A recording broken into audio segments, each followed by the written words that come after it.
అండి సముద్రము, జన సముద్రము, జన సైనికులు, కూటమి సైనికులు వాళ్ళ అభివృద్ధి మంచిగా చేయబట్టిగా ఒక మనిషి పక్కన 100 మంది వచ్చారు. డబ్బులు కొనుక్కుని మనుషులు కాదు, అభిమానంగా ఆప్యాయతగా వచ్చిన మనుషులు. చూస్తారా, ఒక సముద్రంలాగా ఉంది, చూడలేకపోతున్నాం, చెప్పుకోలేము. చెప్పుకోవడానికి జన్మంటూ చాలదు. ఎన్ని కలములున్నా, ఎన్ని కవులున్నా రాయినందుకు కూడా రాసిన సరిపోడు. చూడండి ఏ జనము. మీరు డబ్బులు తప్పించుకుంటారు, మేమైతే అభిమానంగా వస్తాము. ఐసు మనుషు మా పవన్ బాబుని చూసి ఇంకా ఇంకా వచ్చేస్తారు.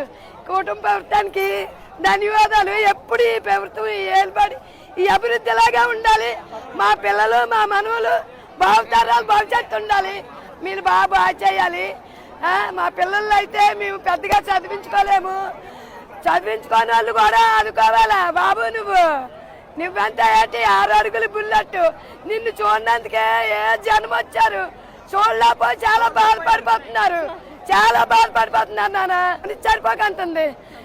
ఎంత జనం అంటే అంత జనము. నీ మనసు ఐసు ముక్క లాంటి మనిషిని చూడడానికి.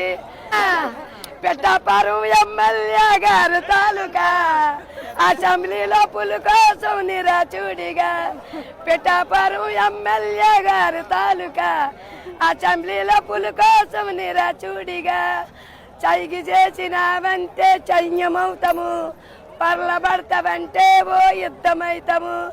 ఎర్ర జెండా ఎత్తుకున్న అన్నలు అవుతారు.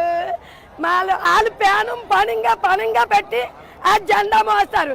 ఆ జెండా ముట్టాలంటే గుండె ఉండాలి, గుండె నిండా దమ్ము ఉండాలి, ధైర్యం ఉండాలి, నిజాయితీ ఉండాలి, నిలబెట్టున్నాడు. ఆ జెండా ముట్టుకోనందుకు అరుగుడు నాపోతాడు, అరుగుడు కాదు, అభినయనోడు అరుగుడు కాదు. జెండా ఎప్పుడు భారత మాత జెండాలాగా నలుమూలల జనసేన జెండా ఎగురుతుంది. జై జనసేన, జై జనసేన, జై. దట్ ఈస్ పవర్ఫుల్ మిషన్ గా అన్నావు.